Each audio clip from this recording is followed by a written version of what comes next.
The sun is finally out. You step into your garden, and for a second, everything looks fine. Then you see them.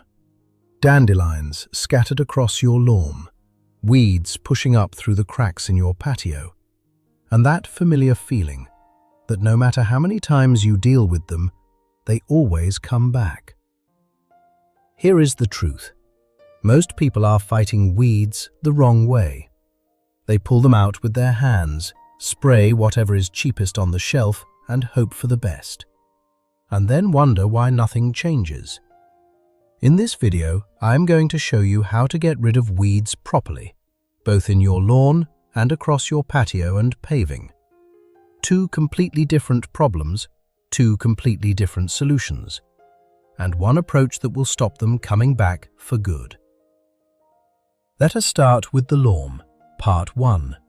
Lawn weeds and why pulling them out is making things worse.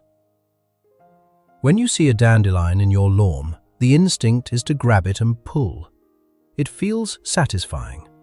But here is what is actually happening beneath the surface.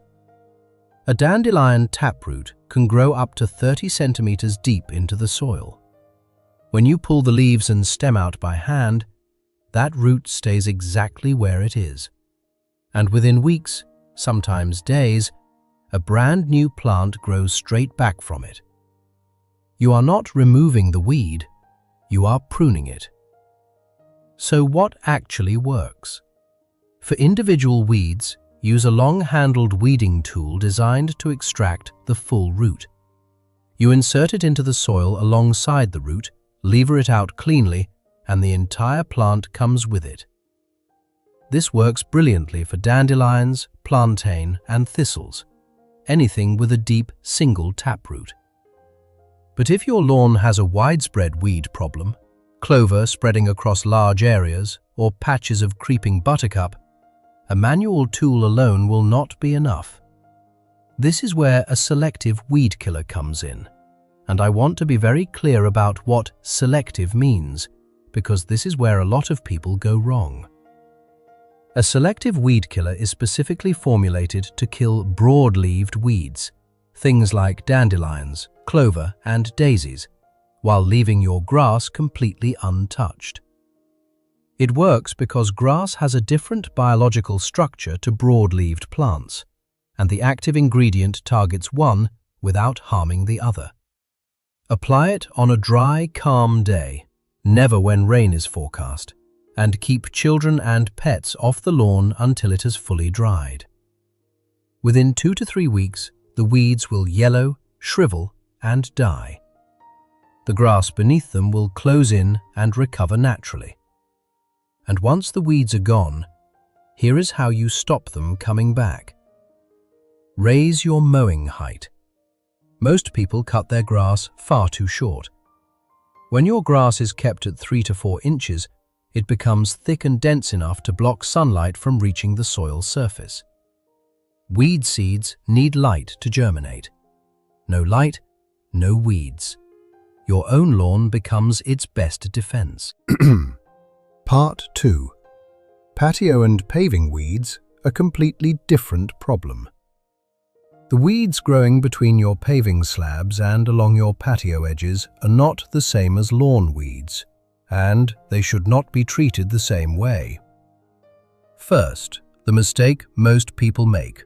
They reach for a total weed killer, something containing glyphosate, and spray it liberally across the patio. That works fine on hard surfaces, but the moment any of that spray drifts onto the lawn, and it will drift, you are left with dead brown patches that can take months to recover. So on the patio, we use different methods entirely. Method 1. Boiling water. This is the simplest and most overlooked solution. Boiling water destroys plant cells on contact, roots included. Pour it carefully and directly onto the weeds growing between your slabs. Within 24 to 48 hours, they will be brown and dead. It costs nothing, it leaves no chemical residue, and it works every single time. Method 2. The dye weed killing mixture. This is a recipe that gardeners across the country swear by, and for good reason. Mix together white vinegar, table salt, and a small squeeze of washing up liquid. The vinegar breaks down the waxy coating on the leaves, the salt dehydrates the plant, and the washing up liquid helps the mixture stick to the surface. Spray it directly onto the weeds on a warm, dry day, and avoid getting it onto any surrounding soil or grass. This mixture changes the acidity of the soil where it lands, which is exactly why it works brilliantly between paving, but must never be used on or near your lawn. Method 3. Physical removal. For stubborn weeds that have rooted themselves deeply between the slabs, a wire brush or a patio knife is the most effective tool. Work along the joints, scrape out the roots, and clear away the debris. If you have a large area to cover, a flame weeder is worth every penny. A quick pass with the flame kills the plant instantly.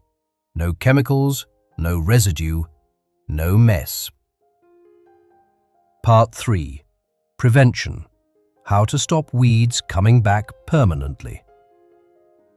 Once your patio is clear, the single most effective thing you can do is seal the joints. The gaps between your paving slabs are where weed seeds land, take root, and establish themselves. Fill those gaps with kiln-dried sand or polymeric sand. Both are available at any builder's merchant or garden center. Brush it firmly into the joints until they are completely packed. Polymeric sand is particularly effective because it sets firm when watered, leaving no loose material for seeds to germinate in. It is a one-afternoon job, and it will save you hours of weeding every single year. Now, once you finally get rid of all those stubborn weeds, you might notice a new problem. Pulling out large taproots or killing thick patches of weeds often leaves behind ugly, bare dirt spots in your grass. If your lawn is currently suffering from bare patches, whether they are from old weeds, heavy foot traffic, or pets, let me know in the comments. Because showing you how to repair those bare spots and get thick green grass growing back fast is exactly what we are covering in the next video. Subscribe so you do not miss it, and I will see you in the next one.